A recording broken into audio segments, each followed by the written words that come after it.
Anak-anak bermain petak umpet di sekitar rumah. Minoru bersembunyi di tuang sampah. Tetapi seseorang secara tidak sengaja mengunci dia di dalam. Lokasi tempat sampah sangat tersembunyi. Jadi anak-anak lain tidak bisa menemukan Minoru. Pengumpul sampah membawa sampah ke tempat pembakaran. Juga tidak menemukan siapapun di dalam. Jadi hal yang menyedihkan terjadi. Kematian Minoru yang tidak adil tidak dapat bereinkarnasi, dia menjadi roh jahat. Kembali ke rumah tempat dia dulu tinggal. Menyebabkan banyak kematian. Sampai gedung apartemen itu tidak lagi yang tempati. Mulai sejak itu, apartemen bunga lili hitam menjadi daerah yang terkenal dengan hantu. Pada suatu hari di 13 tahun kemudian, Asuka dan keluarganya pindah ke daerah ini untuk tinggal. Orang tuanya bilang dia membawa hadiah untuk menyapa tetangga. Tapi tetangga tidak mau membuka pintu membuat Asuka merasa aneh. Malam itu, dia menemukan bahwa tetangganya tidak tidur di tengah malam. Suara gesekan dinding terus terngiang di telinganya. Keesokan paginya, ada suara alarm membangunkan dia. Asuka tidak bisa tidur nyenyak jadi pergi untuk berbicara dengan tetangga. Orang tuanya merasa bahwa hal itu akan mempengaruhi hubungan bertetangga mereka. Tidak izinkan untuk anak pergi. Asuka pindah ke tempat sekolah baru, ketika obrol dengan teman. Mereka tahu dia sedang tinggal di apartemen bunga lili hitam. Muka langsung berubah. Mereka kasih tahu jika di tempat itu ada hantu. Adalah tempat yang menakutkan di daerah itu. Asuka mengira teman-temannya sedang bercanda jadi dia tidak menyadarinya. Saat pulang ke rumah, melihat orang tua mengulangi tindakan yang sama di pagi hari. Adegan itu membuat Asuka merasa curiga. Dia bertanya kepada orang tua dia yang mereka sudah bahas masalah ini tadi pagi. Tetapi mereka tidak menjawab. Terus ulangi gerakannya, aksi paginya. Hal-hal aneh terus terjadi. Di malam hari Asuka bermimpi-mimpi buruk. Dia bermimpi bahwa dia mengalami kecelakaan mobil. Berbaring di bas yang hancur. Tiba-tiba, Asuka bangun kaget. Dia dengan cepat mendapatkan kembali ketenangannya dan pergi jalan-jalan. Melihat seorang anak bermain di halaman.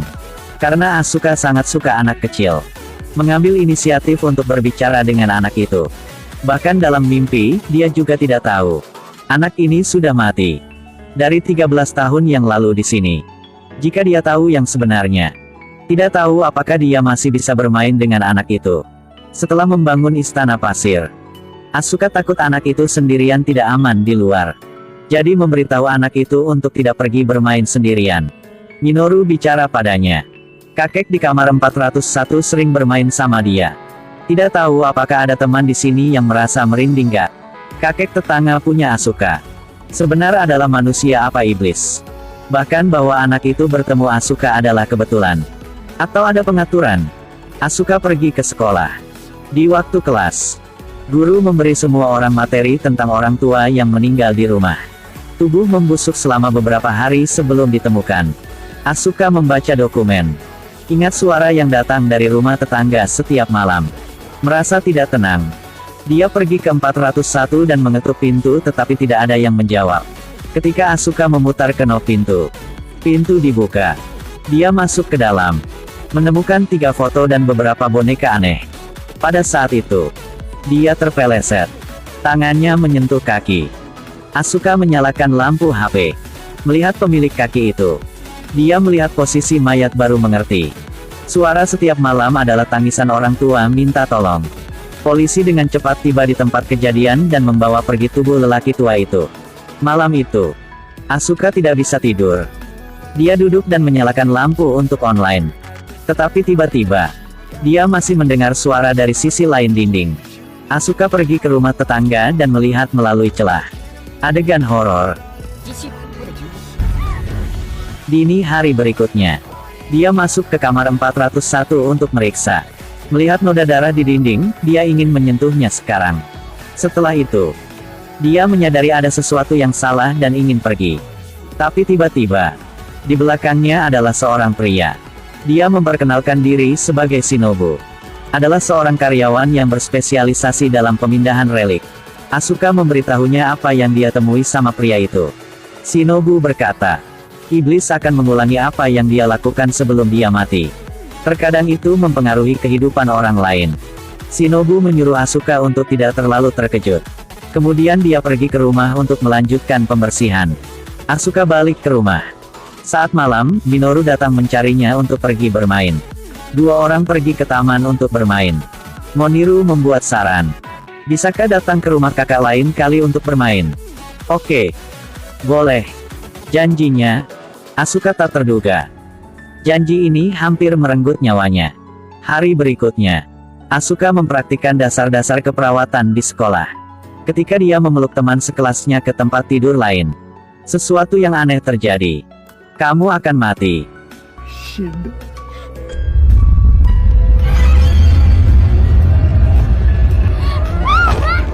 Asuka mengira itu karena dia tidak menyelamatkan.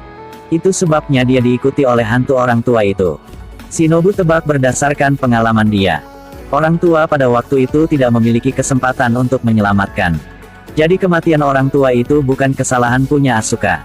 Apa yang terjadi selanjutnya di luar imajinasi mereka. Asuka kembali ke rumah untuk menemukan bahwa semua orang yang dicintainya telah pergi. Ketika dia menelepon, dia diberitahu bahwa nomor teleponnya tidak ada. Dia memanggil Shinobu. Dia bertanya Asuka di mana. Tapi suara yang ditransmisikan ke ponselnya adalah, "Kamu akan mati." Asuka kumpulkan keberanian untuk masuk ke kamar 401. Dia mendekati dinding. Ingin memeriksa apakah ada orang. Adegan di depan membuat Asuka ketakutan. Orang tua itu berbalik untuk menatapnya. Lalu perlahan bangkit dan berjalan mendekat. Lalu, dia takut sampai pingsan. Ketika dia bangun, dia mendengar suara-suara aneh di rumah. Dia kembali ke rumah untuk menemukan dirinya waktu masih kecil dan anggota keluarganya yang hilang. Sampai saat ini, dia baru ingat jadi keluarga dia di 10 tahun yang lalu meninggal secara tragis dalam sebuah kecelakaan. Orang-orang di samping dia berapa hari ini adalah hantu. Shinobu khawatir. Jadi datang untuk mencari Asuka, dia mengatakan yang sebenarnya kepada Shinobu. Jadi dia tinggal untuk menghiburnya selama 1 malam. Nyalakan lampu, tidak akan ada yang aneh terjadi. Shinobu tidur di sofa sepanjang malam. Asuka pikir sepanjang malam. Dia memutuskan untuk tidak bersembunyi dari kenyataan lagi. Dia memandangnya kembali normal, jadi Shinobu pergi dengan tenang. Tidak lama setelah dia pergi, Asuka mendengar ketukan di pintu. Buka pintu dan melihat Minoru. Anak itu masuk ke dalam rumah, melihat Asuka sangat sedih jadi mau menghiburnya. Pada saat itu,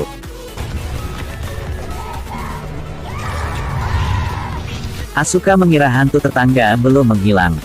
Jadi minta Shinobu untuk memanggil pengusir setan. Nonomura letakkan tangan di dinding. Lalu angkat tangan ke mulut dan tiup beberapa kali. Dia berkata kepada Asuka. Orang tua itu ingin mengingatkannya untuk berhati-hati dengan satu anak kecil. Nonomura katakan lagi. Anak itu meninggal 13 tahun yang lalu. Dia merasakan bahwa anak itu pernah ke rumah Asuka. Pengingat jika masih ingin hidup, jauhi anak itu. Asuka bersumpah untuk tidak bermain dengan anak itu lagi. Tapi tidak lama setelah mereka pergi, Minoru muncul di depan rumah minta Asuka membuka pintunya. Asuka menolak berapa kali. Tetapi akhirnya masih buka pintu untuk anak itu masuk. Shinobu telepon berapa kali tapi tidak ada yang menjawab. Dia buru-buru berlari ke rumah untuk memeriksa, melihat penampilannya. Seperti semua kekuatan tubuh udah disedot semua. Shinobu sadari bahwa semuanya tidak benar. Dia mengundang Nonomura ke rumah Asuka lagi. Kali ini penyihir membawa 6 orang, berniat untuk menghancurkan hantu itu. Memberitahunya saat dia melakukan sihir. Tidak boleh membiarkan hantu itu masuk ke rumah. Ketika semua orang mulai, Minoru muncul di pintu.